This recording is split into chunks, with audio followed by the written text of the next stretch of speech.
Hi, everybody. Happy Friday. Juliet here. And I can believe, I know I said this yesterday, but we are in our last week of the job readiness space. It's been 6 weeks full of amazing guest speakers. And I feel like there is not a better way to finish the 6 weeks with today's guest speaker and the amazing information that she's going to share with all of us. I love that I've been having the chance to learn so much from so many people. So thank you all of us, all of you, if you have been watching us during the last 6 weeks. And as every time, if you are join us because you saw the event on ADP List, on LinkedIn or YouTube, make sure that you write down your questions on the comments. We will go through those questions at the end. So let's bring the guest speaker. Hello, hello. How are you? So excited to have you here. Hi, Julia. Thanks for inviting me. Yeah, I'm really excited to be here. Yes, and maybe this is a fun fact for me to share. We got the chance to meet in a queer tech event, and usually they always do like a um, share about something that you want to offer or you want help with. And Lenka, you got the chance to share about the job that you do right now, and it was like boom, alighted me. It's like, oh my goodness, I have to have her on the job written space because this is like again a great finishing for um people that is looking for a job, people that is in a job of the looking for a job. It's a lot of stress, is so much pressure, and we know how the market is. So what you're going to share today is going to be so powerful. So I'm so grateful and thankful that you are here. Thank you for the wonderful introduction. Yeah, Yeah. can't wait to get started. Yes. Okay. Again, everybody, make sure that you type your questions on the comments. I will get to able to see them and share with Lenka later. So leave you and I will see you in a bit. The floor is yours.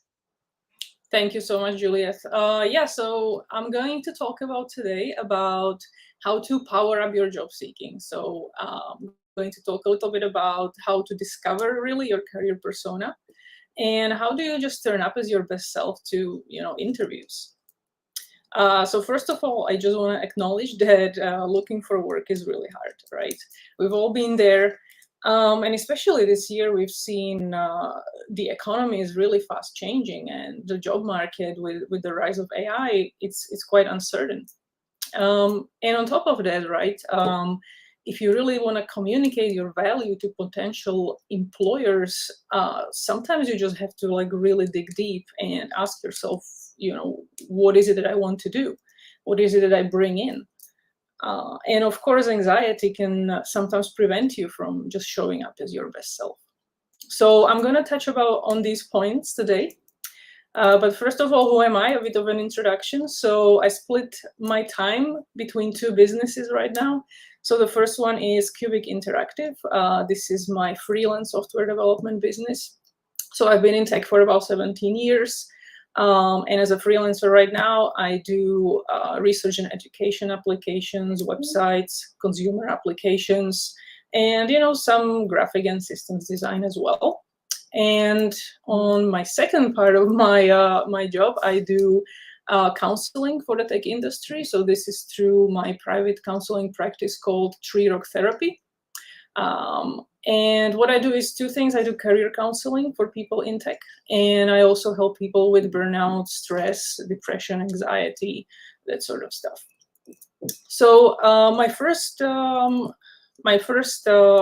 education really started in games development. So I have a bachelor in games development, and then I became quite interested in AI. So I did a master's in sort of bio-inspired AI, a PhD in complex systems, looking at robot swarms and social insect behavior. And in terms of counseling, I am a registered professional counselor candidate with a diploma in applied psychology and counseling. So as I said, I've been freelancing for about 10 years. When I was not freelancing, I did various jobs like I was a senior robotic systems developer and a software team lead in a local Vancouver-based company. We did cleaning robots, autonomous robots. And I was also a programming tutor at BCIT for a while. And before I moved to Canada, I lived in the UK. I was doing postdoctoral research at 2 different universities there. Okay, so enough about me. What I'm going to talk about today, really 5 different topics. So first, I want to kind of touch upon, what you should be doing before you even start applying for jobs. And once you've done that, how do you write a great job application? How do you talk about salary, about money? How you may be self-sabotaging when you're looking for work, and how can you actually be your best self? So before you start applying, I always like to start with my counseling clients with 2 assessments. So the first one I want to talk about, and here is a QR code that will take you to it. It's free, it's open online. It's called the RAISEC assessment. And this is really for understanding sort of who you are, right? So you go through a few questions. I think it's like 50 questions about like what kind of jobs you like to do. And then you get a score in different categories. So the categories are realistic, artistic, investigative, social, enterprising, and conventional. And this really gives you, so what you're looking there is like to find your top 3. And based on that, then the website can give you recommendations on, what possible occupations may fit you. And, this is good to do when you're just starting, but also, when you're in the middle of your career. And I have found that some people actually discovered that their career didn't quite reflect, their characteristics. And, that may be like a hint for why they are always unhappy in their jobs. So really, like, once you do that, it's good to think about, how has your career actually reflected these characteristics. And the second assessment that I really like is called the Work Importance Locator. Again, here's a QR code that you can scan. It's actually their mobile version of their website is pretty bad. So if you want, also just take a picture of the link and open it on your desktop. So this one is about prioritizing your values. So again, you get 20 statements in this assessment, and you have to sort them into importance. And then you again get scores in different categories, like achievement, independence, recognition, relationships, support, and working conditions. And it really helps you kind of figure out like which ones are important for you, right? Like some people really like to feel recognized. Some people don't care about being recognized. Some people really like to just help others, to build relationships. So again, it's a really good tool to kind of see where you are, and then to reflect, how does your current workspace fit that? And maybe think about, do you have any patterns of leaving past jobs? Maybe that's a hint why you weren't unhappy, because your workplaces didn't quite fit these values. Okay, so once you've done those 2, you know a bit more about yourself, then it's really time to write down your job search goals. And, write like obvious things like what skills do you have, how do you want to apply them? But also, think about what are you actually bringing to the table? What personality do you have? How are you unique? And also looking at the other side, what kind of culture will help you thrive? And of course, what salary range are you looking for? And I'm going to talk about salary a little bit later, but just want to mention here, Indeed and Glassdoor, really great tools for just looking at statistics of salaries in similar positions than the one you're applying for. So really, make use of those free resources. Okay, so how do you actually write a great job application? And the number 1 lesson I want you to take away today is try to help the recruiter as much as you can. They are probably really busy. They probably are getting hundreds, if not thousands of applications in larger companies. And really, it's good to realize that your resume is not a list of everything you've done, because you could possibly go on, for 3-4 pages. And that's really hard for a recruiter to kind of read through, right? To give it enough time. So instead, try to be clear and be really relevant to the position that you're applying for. So what does a good resume look like? It should start with an intro paragraph, and I'm going to talk a little bit about it on the next slide. Then the second most important thing in tech I found is just list of skills, right? Like a bullet point, really clear, really to the point, and listing your both technical and non-technical skills. And alongside it, your seniority level. Like some people like to say, I have, I don't know, 5 years of experience with PHP, or I'm an expert at C++, that sort of stuff. The next one is your work history, right? So this is where, once the recruiter kind of went through a list of skills and they see, okay, this could be a match, they're looking for evidence. Where is it that you actually used or learned these skills? After that, you do your education history, starting with the last education that you had. And I think it's good to also mention on your resume any other things like certification, awards, especially if the awards were like merit-based, right? Like some people get scholarship for good grades, that's a great thing to have on your resume. And of course, you can mention volunteering, even if it doesn't quite align exactly with like your career. Like let's say, you're a tech person, but you volunteer with animals. It's just a great way to show that, you care about something, you care about a cause. So coming back to the intro paragraph of your resume, this is really the place to hook the reader into going down the document.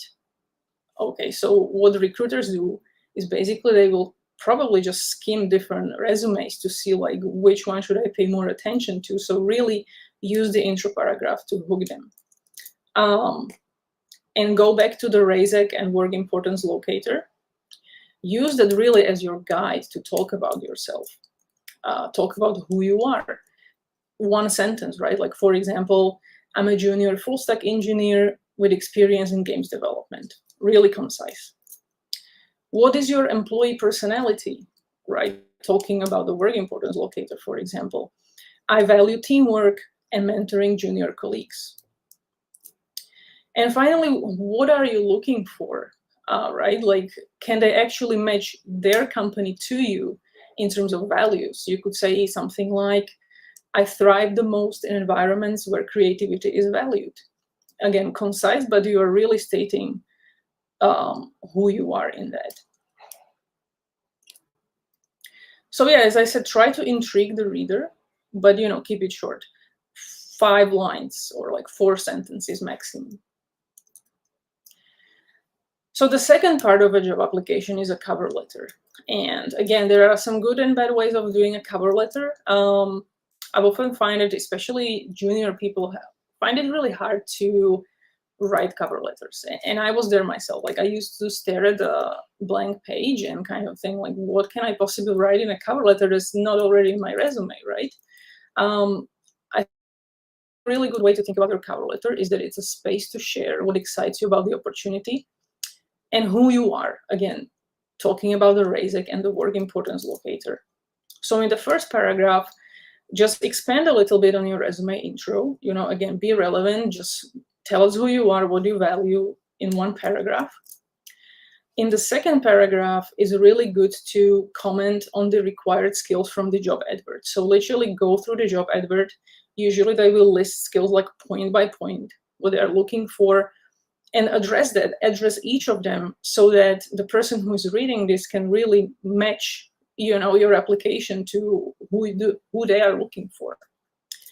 And then you can use more paragraphs later on to tell a little bit more about who you are, what you value, how do you like to work, how you want to contribute to the company. Okay, let's talk about salary. How do you ask for the right salary? How do you talk about it? So the first step, as I mentioned, is just do your research. So a good thing we have in BC now is that companies are required to actually post a salary range. So it's already a good indicator of like what you are looking at with this job position.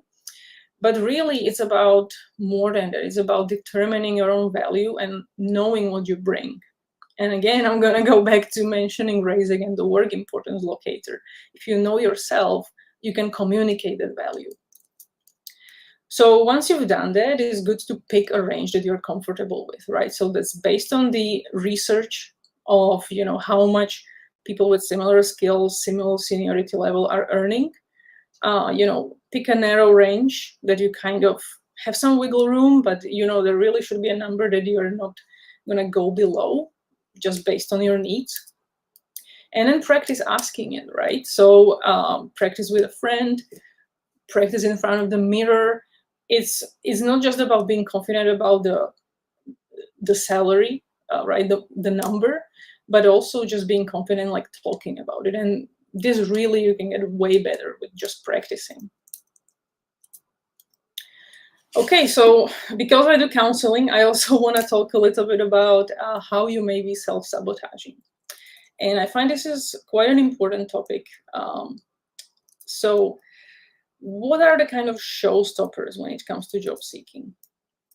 You could be too nervous to think clearly at interviews. That's really common. Some people even have severe physical symptoms of anxiety, right? Like fast breathing, sweating, just like not feeling very well physically. And obviously that's not helpful when you're interviewing. And what's interesting is that some people can actually have anxiety about having these symptoms. So even before they come, they're already anxious that they may come, right? And this is how sort of anxiety just feeds upon itself sometimes. Some may minimize their achievements, right? Like they're basically just projecting that they're not confident about what they're bringing. And sometimes you may not even apply for a job or turn up for an interview because you somehow think that you're like not good enough for this opportunity. So there are really two things that I talked about there. One is anxiety, so it's sort of like feeling stressed, feeling nervous, having physical symptoms. And the other one is self-sabotage, right? Like things that you do that kind of are bad for you overall, like in the long run. And these kind of interact with each other, right? They usually appear together. But where they're really coming from is unhelpful thoughts. So thoughts that you have at situations that, may even be positive or may be neutral, but you're just thinking something bad about yourself all the time. And, in psychology, people figured out that really these unhelpful thoughts come from core beliefs that are negative. So I'm going to unpack these two terms a little bit now. Unhelpful thoughts, often they are automatic. So you are aware of thinking bad things about yourself, but you just can't stop yourself, doing that. And they can make you feel nervous, not confident, in some way just bad about yourself. And here is an example. So we have Alice, and she gets very nervous when somebody asks her about her previous job as a junior programmer. Her unhelpful thought associated with this question is, I was bad at the job because I often didn't know what to do. I mostly just followed a senior developer's instructions. So anytime she's asked about it, she's already feeling like nervous and not confident talking about it. So then we have this idea of core beliefs, right? Kind of the underlying reason why we have these unhelpful thoughts. And core beliefs are very much part of ourselves, and they are learned during significant life events, usually in childhood or in adolescence.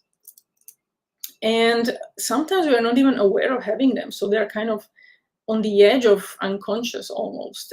And really, sometimes they just need to be brought out and examined by the adult self. Are they, still helpful?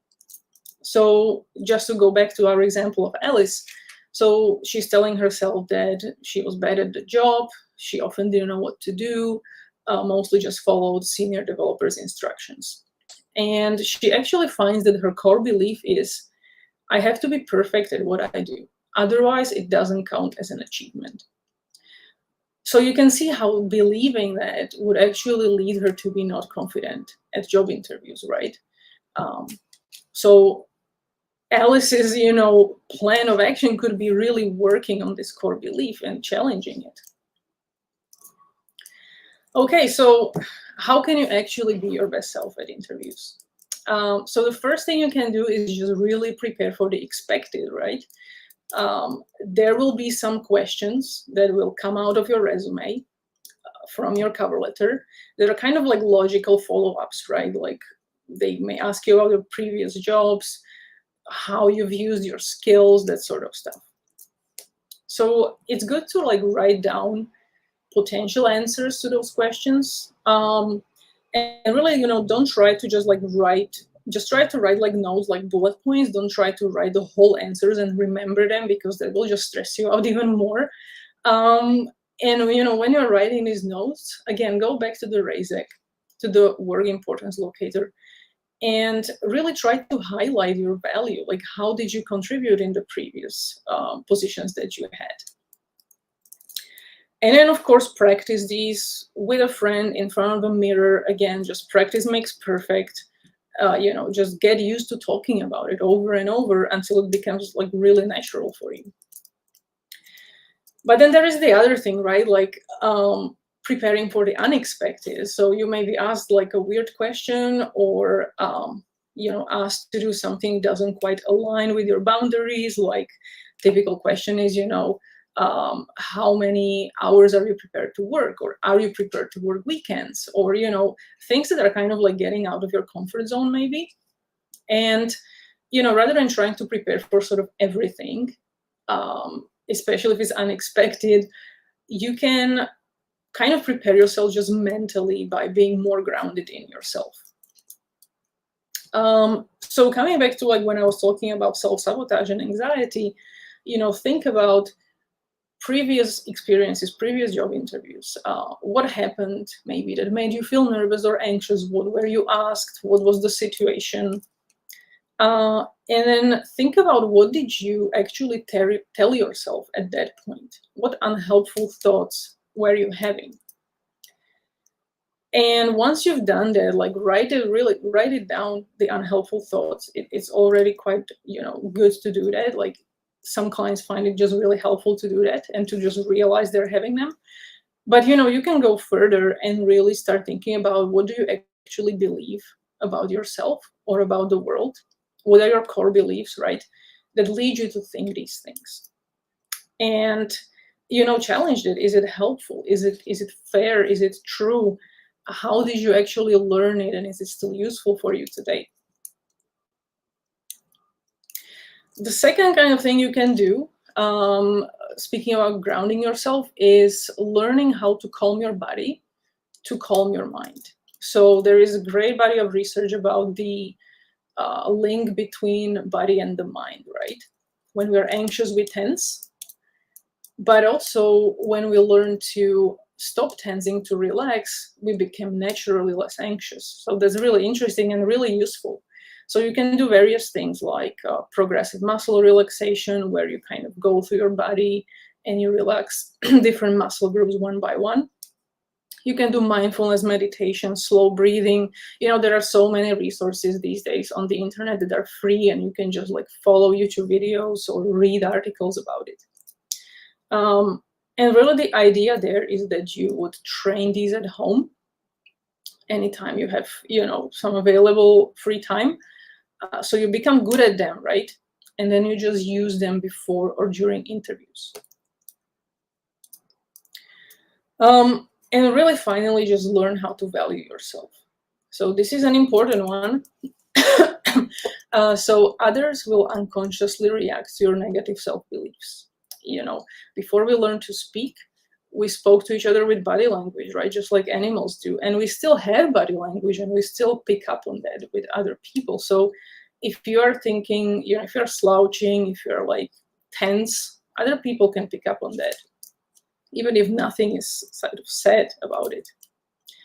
I'm a big proponent of sort of greater self-awareness leading to self-validation.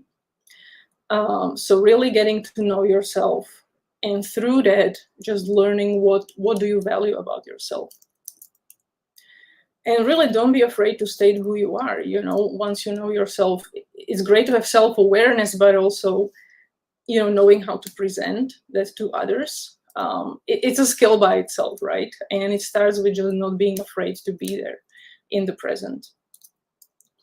Talk about what you achieved. talk about what you need, ask for what you need. If you need feedback, ask for it. If you need certain salary, ask for it. And also seek out what you want, right? What are your aspirations? What are your values? And really, when it comes to job search, if you want to keep that job and be happy in it, it's always good to maybe take a little bit more time, but really consider the jobs that will actually align with what you want, with your values. Okay, so I'm about to wrap up. So first of all, I want to again thank Juliet for having me here. One last thing I want to mention is my Job Seekers Power Up program. So here is again a QR for that and a link. So yeah, I really just love helping people overcome anxiety, overcome self-sabotage. And so I developed this program.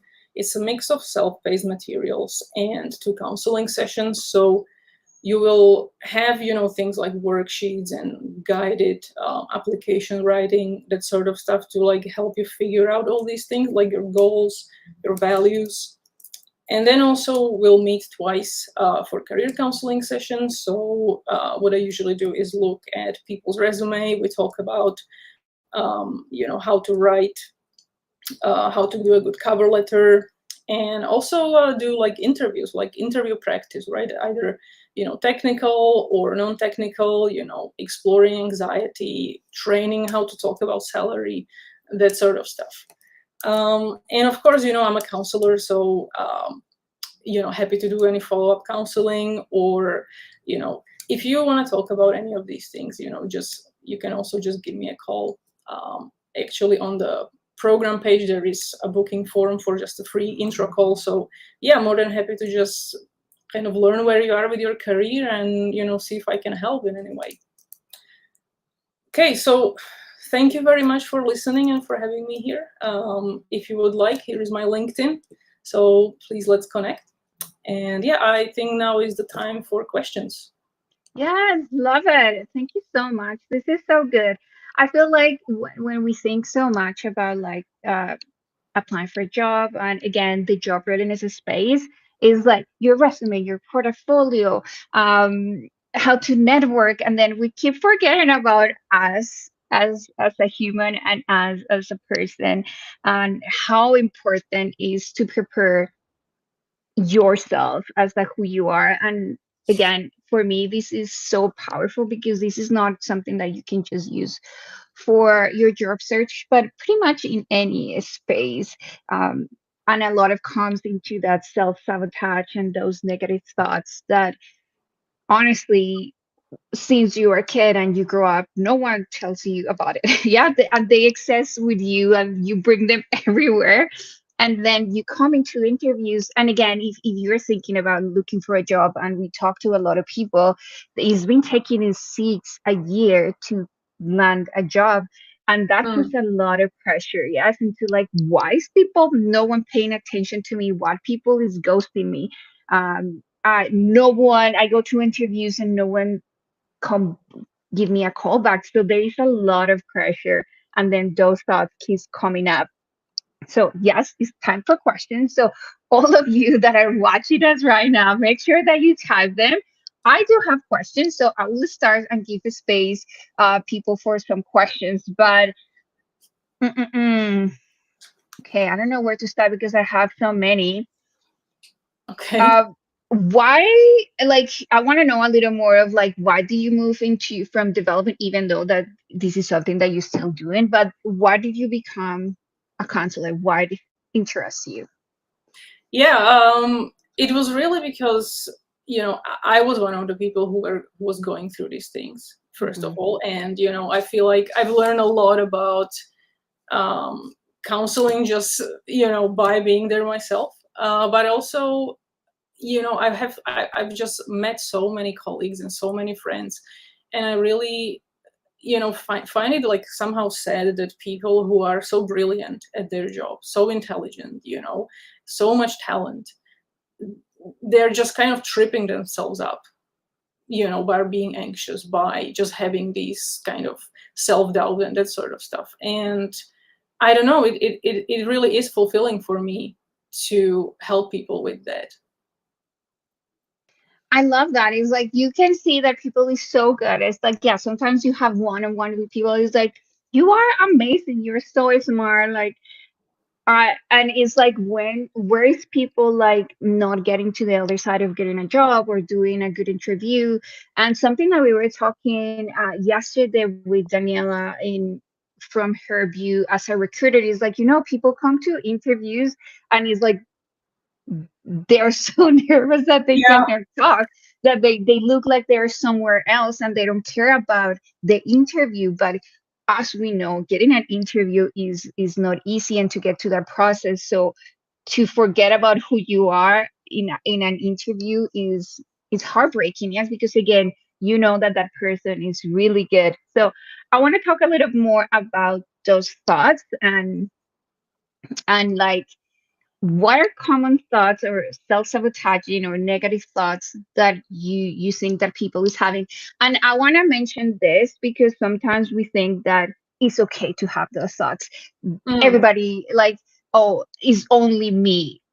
But I feel like you were saying in the beginning, it's such a common thing that we all have when we go into interviews and into the job process. So what are common thoughts that people is having?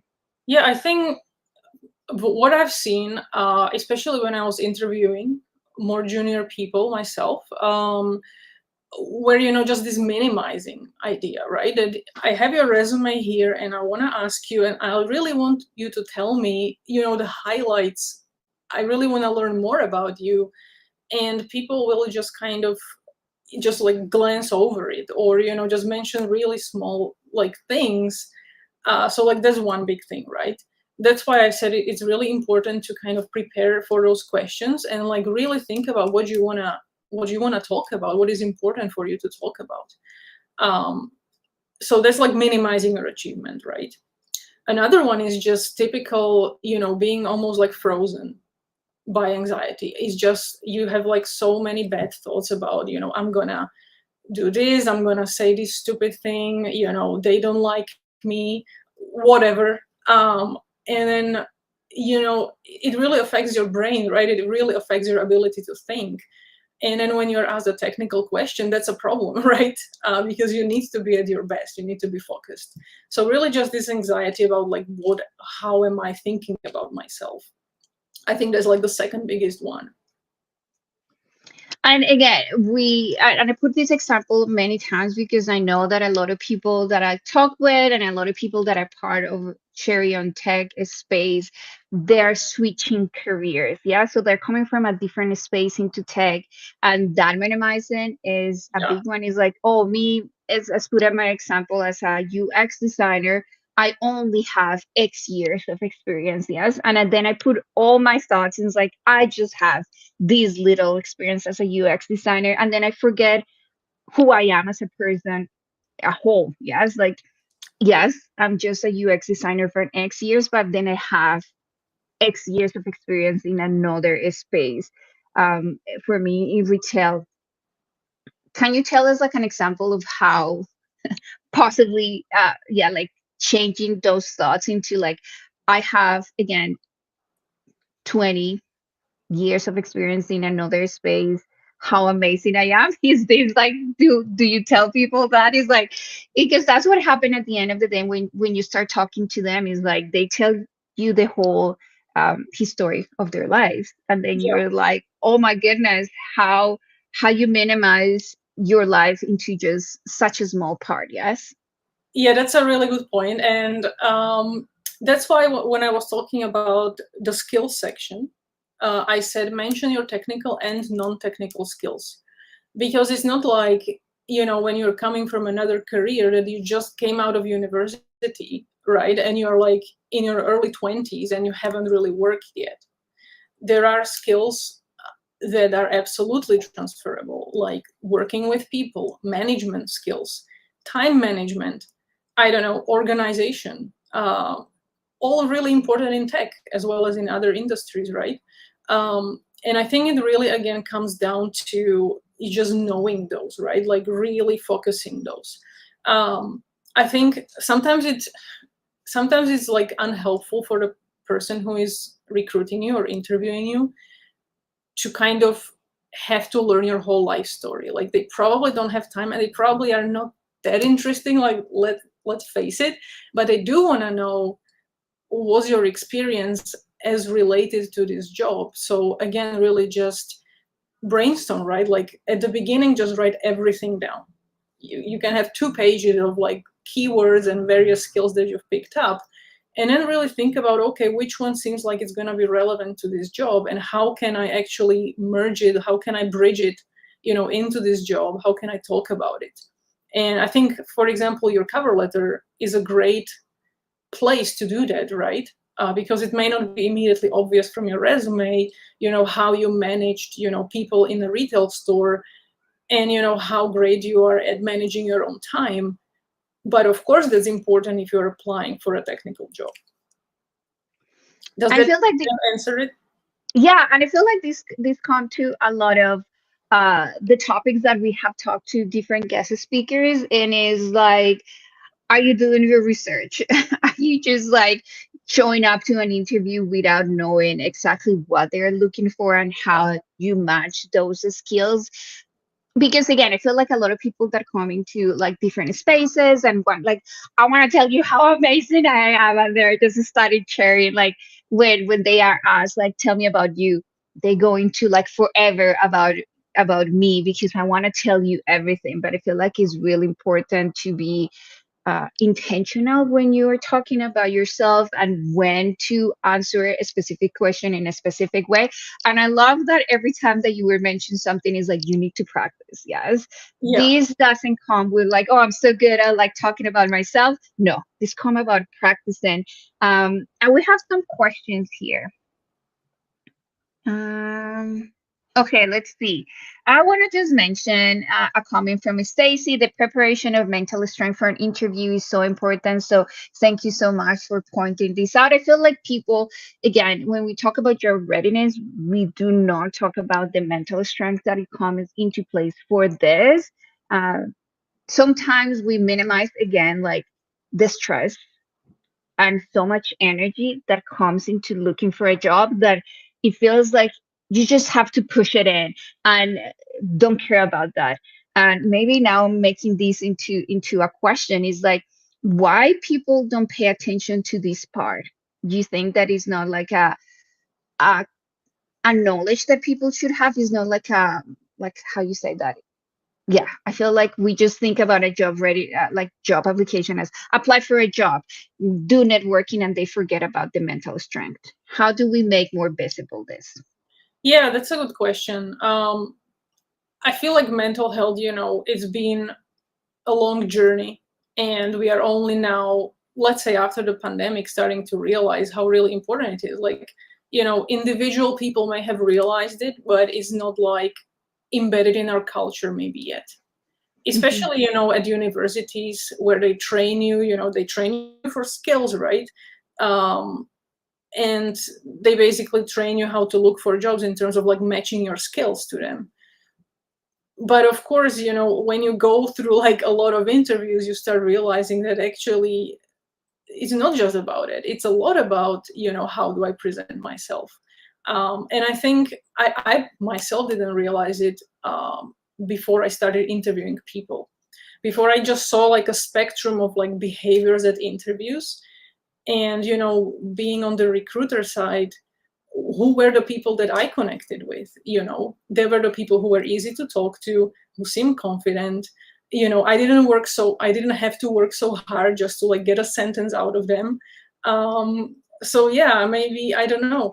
I think just kind of raising awareness about it, and just doing our part. Hopefully, it will help in the future. And I will say that not a lot of people are good at speaking or their strengths. Yes, I feel like a lot of introverts, and I feel like they always have is like, what do I do? I'm an introvert. Speaking is not like my forte. What do I do? I know I'm throwing a lot of questions now at this, but what would be a good way to go about this?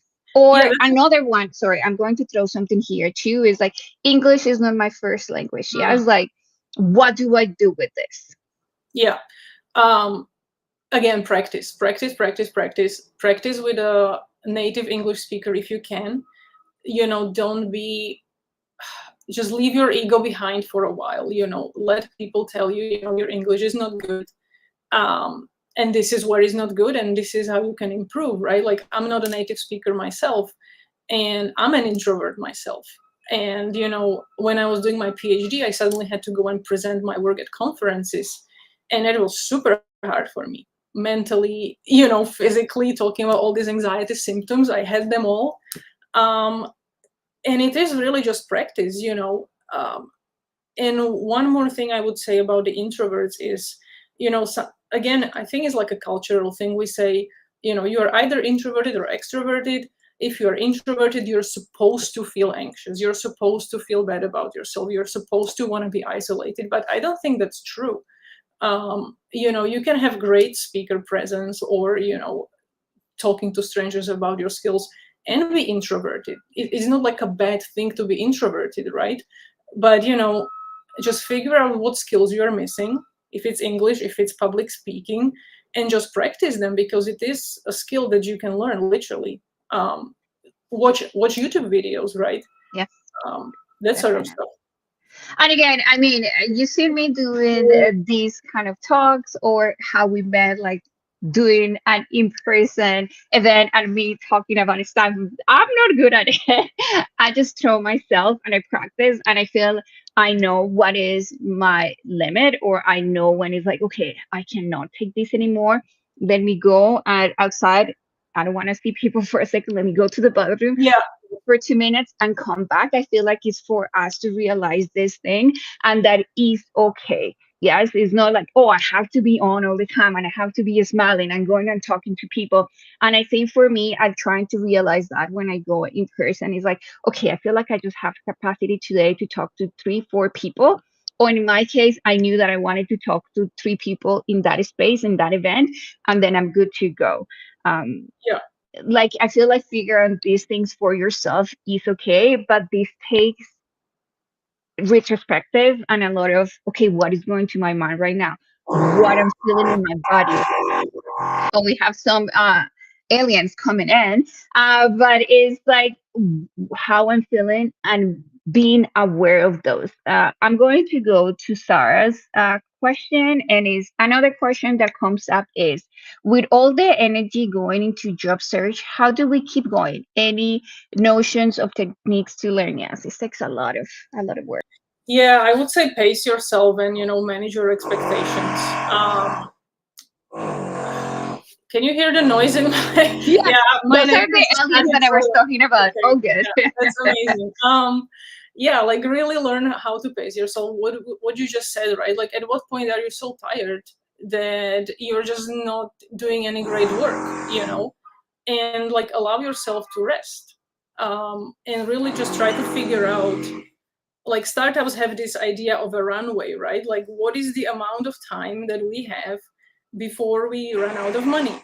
And it's the same with job search, right? So like, try to plan for it as well. And maybe you don't have to spend 10 hours a day applying and writing. Maybe you have to spend 5 because you're fine.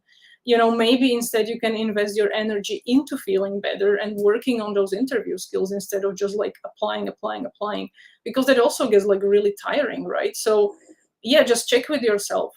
I think checking with yourself every night, if your like search is really intensive, or at least every week, how am I feeling?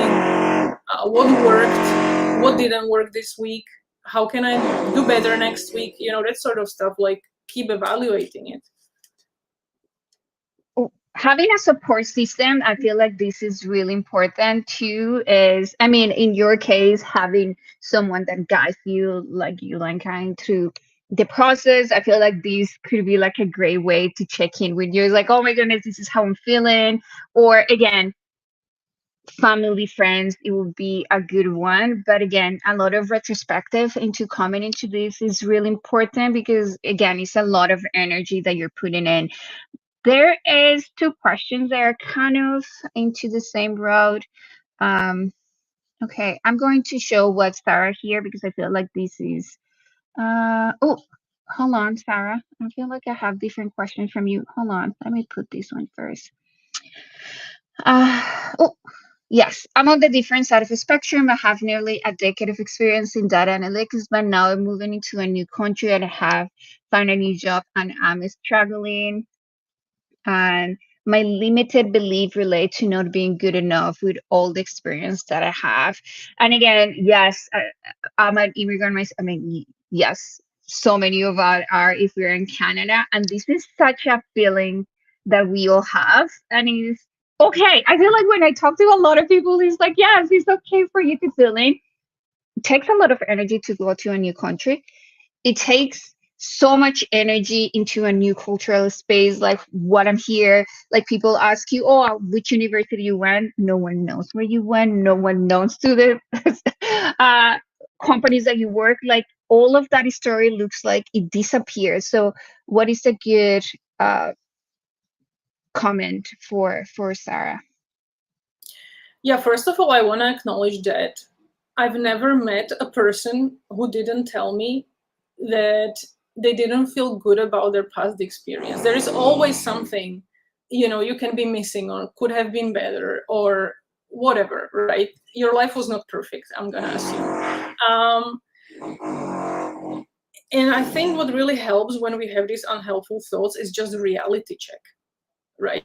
That's why people go to counselors, reality checking all the time. But just use your friends as well, use your colleagues. Tell them things like, look at my resume and here is what I'm thinking. Does that seem fair to you or not? And more often than not, you will hear, no, that doesn't seem fair to me because look how great you are. And just hearing that from others, I think that can be really validating because ultimately, when you're going to another job, to another country, it's all about like almost fearing how other people will perceive you, right? So try to get that good feedback, try to get that support and really challenge, all these things. And maybe some of those things are true, right? I'm not saying that all, like you should just feel great about yourself because that's not healthy either. But all I'm saying is be realistic, right? Be fair to yourself. I love that. Yes. So here from Muhammad, I was just laid off and career mass application. What recommendation would you have for me? For context, I'm a developer with 2.5 years of experience. So mass applying, it's a bit of a red flag for me, to be honest, without knowing too much about the comment. Um, I understand there is obviously an anxiety about money, right? Always. Like when we don't have a job, it just feels like so dangerous, right? Unless we have like savings where we can afford not to work.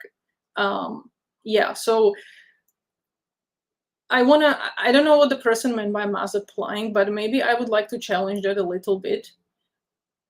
Is it possible that by focusing and spending more energy on particular jobs, go to the RAISE, go to the work importance locator that I mentioned in my presentation and really figure it out. And I think you may find that your energy will be spent better by targeting your search. That's an idea, try it out for a few job applications and see how it goes. And if you still want to keep like applying for jobs, like that's fine. Try to also like make it easy for yourself, right? So for example, your resume usually can be reused, right, for all the jobs or like at least jobs in the same category. And then when it comes to cover letter, what I like to do is like have a few paragraphs prepared that you can kind of mix and match for like different jobs. So it's not like you're gonna spend half day for every resume, every job application. Like try to make it somehow reusable and easy for yourself.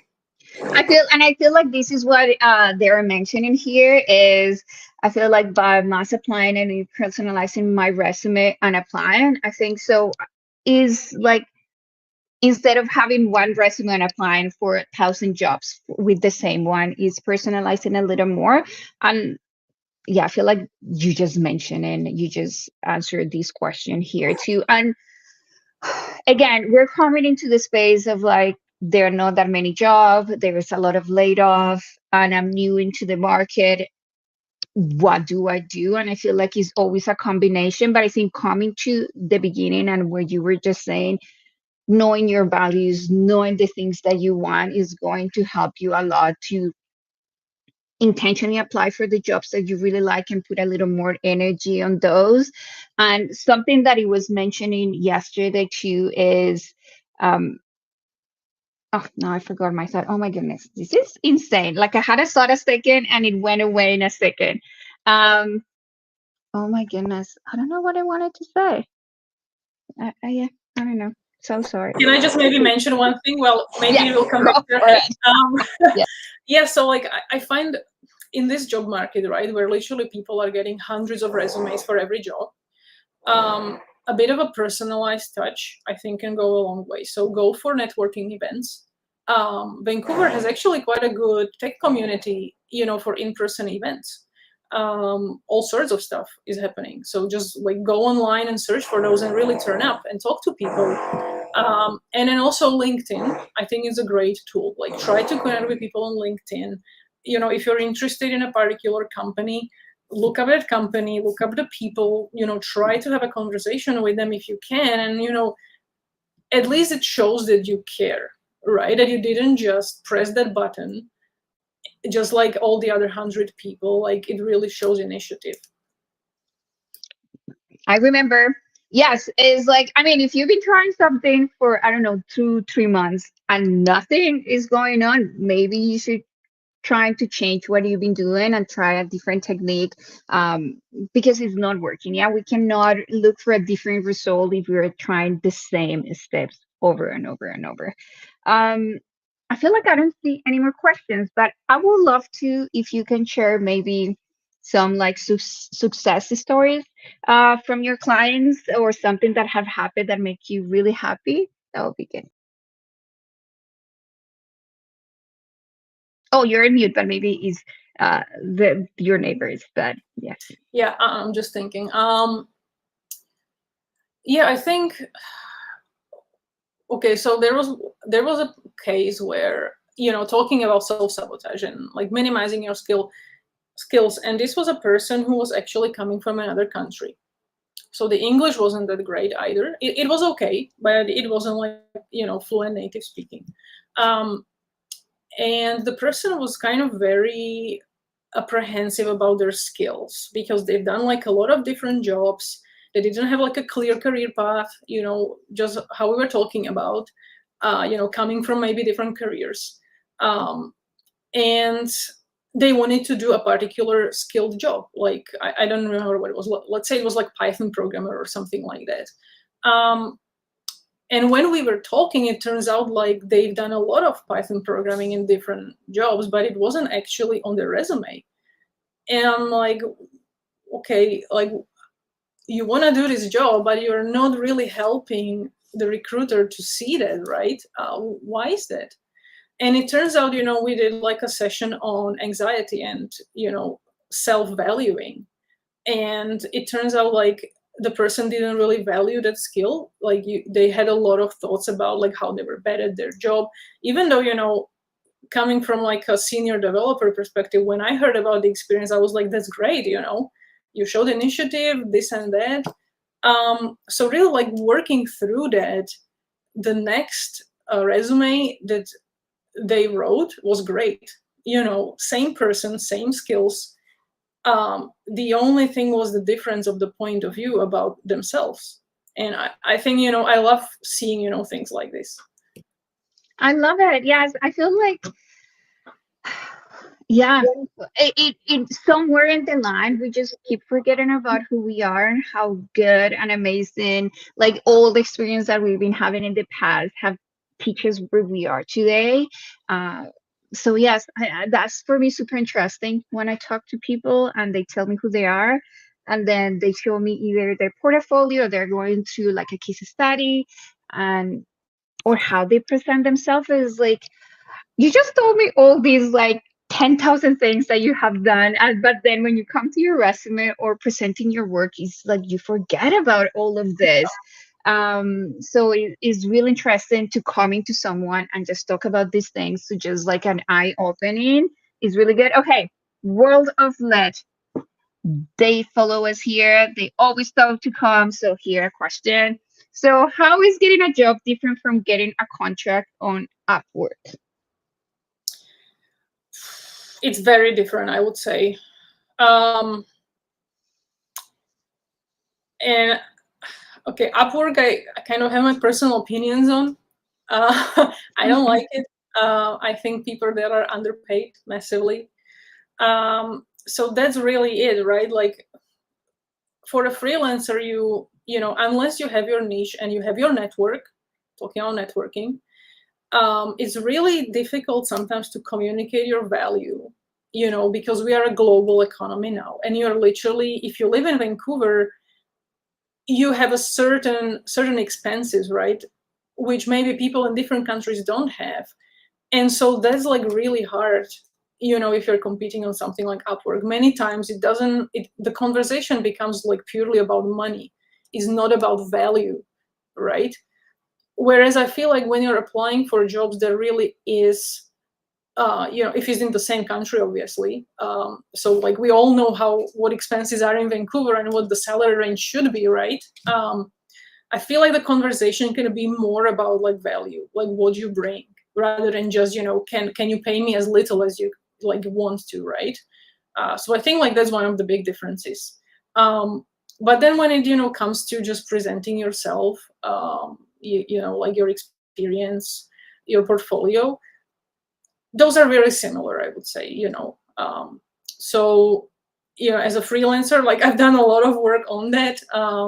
And yes, it does help me when I apply for jobs. Like previously when I applied for jobs, like, look, this is my website, these are all the projects that I've done, this is my resume that I update continuously because I have to. So some things are very similar, but some things are really different. And I feel like is more awareness of that anything, that if you go to spaces or websites like Upwork, that's what is going to happen. Then maybe the expectations of the price that you can charge are going to be different. Could be these like a good space for you to gain experience in like a real project kind of a space to add on your resume. Yes, but I feel like it's the awareness of what could happen, um more than anything. That yes, at the end of the day, you would like to get like a full-time job, if that's your, I mean, that's, if we're going about goals too, is that one of your goals? You want to do just contract work, and this could be a good space to gain that experience, and then you find it more based on the work that you do, and clients saying to other clients, hey, I recommend you this person. So I feel like it's for venues for you to realize that, conscious of where are you getting more than anything. Yeah, for sure. And also I would say, if you're contracting, you're using your skills, right? Whereas if you're gonna go to a job, especially if it's like not a startup, or if it's like a bigger company, or at least a company that has senior developers, some of the best learnings of my career were when I was working with senior developers, learning from them. There are just certain things that you learn on the job, in situations that are just not taught at universities. It's almost like hard to even put them into a book because they're so contextual. But just by interacting and being told what to do sometimes is really helpful. So if you want to grow in skill, I would say being employed with a senior person in that company, like a senior dev, is way better than being a contractor. And again, all the things are common to being a contractor, that you need to do so many different hats. Conversation that is here. Maybe if this is a conversation that I can put you up in a different topic. Yes. Okay. I feel like while I do this, maybe you can share your information again, and I will paste it so people can find it. But thank you, everybody, for coming again. It's been 6 weeks of a lot of information. Make sure that you go to our YouTube channel and you see all the conversations. We went into values, we went into like your strengths, we talk about how to networking, we talk about how to improve your resume, your linking, we talk about the different process, what recruiters are looking for. We talk about so many cool things here. And again, Lenka, this was such a good way, like a great summary of the last 6 weeks. plus the additional of like how you should be feeling, how improve that negative thoughts and the self-sabotage. But again, if you want to know more about Lenka, all the information is here for her job seeker power up program that I feel like is going to be so empowered for so many people. So yes, here are the information. I will share this on the video so everybody can find it. But thank you, everybody. Thank you, Thank Lenka. you so I much. love it so much. Yes. Thank you. Have a great weekend, everybody. Thanks. Bye.